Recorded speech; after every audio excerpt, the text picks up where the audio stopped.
আওয়ামী লীগ নিষিদ্ধের দাবিতে রাজধানী সহ দেশের বিভিন্ন স্থানে আন্দোলন চলছে। উদ্ভূত পরিস্থিতিতে সন্ধ্যায় জরুরি বৈঠকে বসছে অন্তর্বর্তী সরকারের উপদেষ্টা পরিষদ।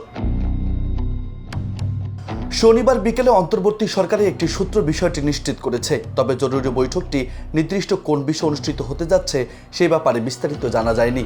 ধারণা করা হচ্ছে আওয়ামী লীগ নিষিদ্ধের ব্যাপারে নীতিগত সিদ্ধান্ত আসতে পারে এই বৈঠক থেকেই। এদিকে বৈঠকের সময় ও স্থানের বিষয়ে কোনো তথ্য এখনো গণমাধ্যমকে জানানো হয়নি। তবে ধারণা আওয়ামী লীগ নিষিদ্ধের দাবি সহ সাম্প্রতিক কয়েকটি ইস্যুতে এই আলোচনা হতে পারে বৈঠকে। এদিকে আওয়ামী লীগকে নিষিদ্ধের দাবিতে চলমান বিক্ষোভের মুখে বন্ধ রয়েছে শাহবাগ মোড়ের সব রাস্তা। এতে করে এই রাস্তা দিয়ে রাজধানীর বিভিন্ন এলাকায় যাতায়াতের সব গাড়ি চলাচল বন্ধ হয়ে গেছে। ফলে ভোগান্তিতে পড়েছে সাধারণ মানুষ।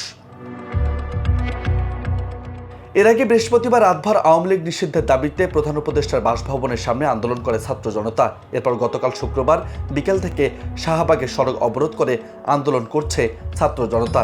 এদিন হোটেল ইন্টারকন্টিনেন্টাল মোড়ের পাশে মঞ্চ তৈরি করে আওয়ামী লীগকে নিষিদ্ধ করে প্রজ্ঞাপন দেওয়ার আগ পর্যন্ত আন্দোলন চালিয়ে নেওয়ার ঘোষণা দেন জাতীয় নাগরিক পার্টির দক্ষিণাঞ্চলের মুখ্য সংগঠক হাসনাত আব্দুল্লাহ। নিউজ ডেস্ক, বার্তা 24।